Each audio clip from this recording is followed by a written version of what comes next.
There are so many diplomats visited me and it was made public. Where is the problem? আন্তর্জাতিক অঙ্গনে যে খেলা চলছে তাতে ভারতের একমাত্র ভরসা এখন বাংলাদেশ। তাই নির্বাচন যত ঘনিয়ে আসছে, ভারতও তত সক্রিয় হতে শুরু করেছে বাংলাদেশ নিয়ে। বিবিসি বাংলার মতো গণমাধ্যমের খবরে উঠে এসেছে, নির্বাচনের বেশ আগে থেকে সীমান্ত এলাকায়, বিশেষ করে সেভেন সিস্টার্স এলাকায় গোপনে ভারত সৈন্য পাঠানো শুরু করেছে। পাশাপাশি জরুরি মুহূর্তের জন্য পুরো এলাকা জুড়ে এয়ারফোর্স বেস নির্মাণ করে দিয়েছে ভারত সরকার। বাইরে থেকে কিংবা খবরের কাগজ দেখে কিছু বোঝা না গেলেও ভেতরে গেম কিন্তু এখন ভিন্ন। জামাত উপরে ভারত বিরোধিতা দেখালেও ভেতরে কিন্তু গ্রিন সিগন্যাল পাচ্ছে তারা। তাহলে ভারতের প্ল্যান কি হবে নির্বাচন ঘিরে? সব বিস্তারিত আলোচনা করব একে একে।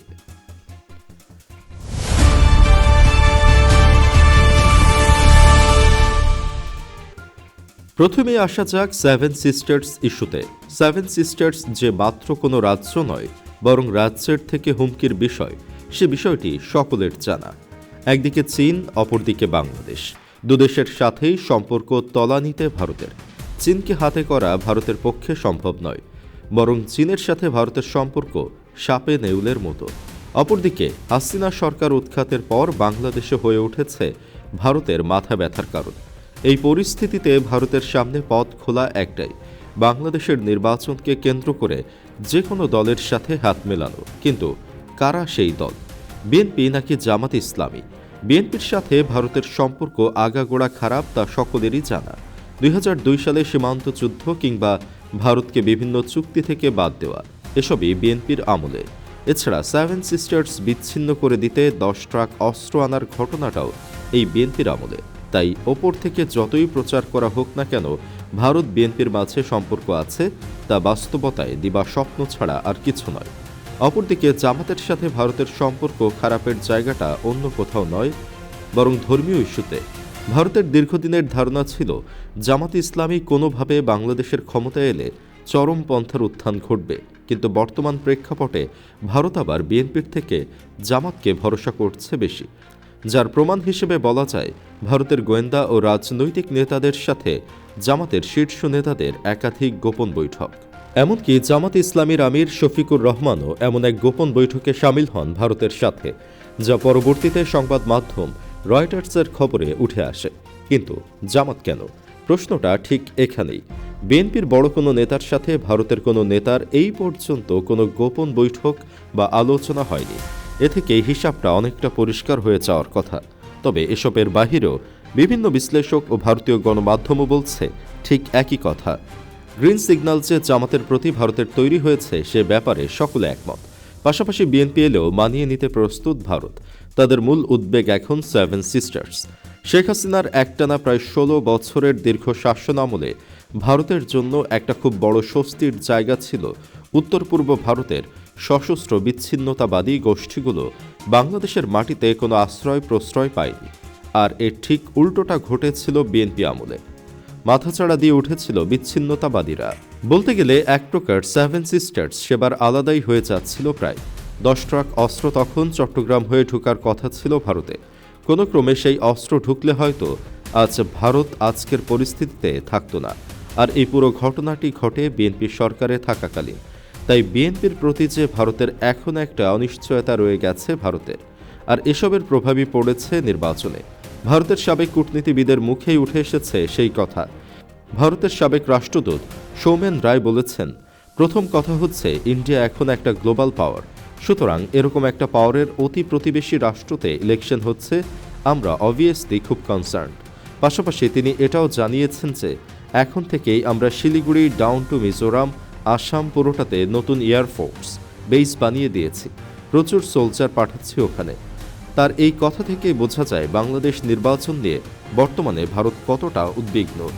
একই বিষয়ে আবার দিল্লির Manohar Parrikar institute of defence studies and অ্যানালিসিসের সিনিয়র ফেলো স্মৃতি পট্টনায়কের বলেছেন, উত্তর পূর্ব ভারতের নিরাপত্তার প্রশ্নে ভারত বিন্দুমাত্র শিথিলতা দেখাবে না।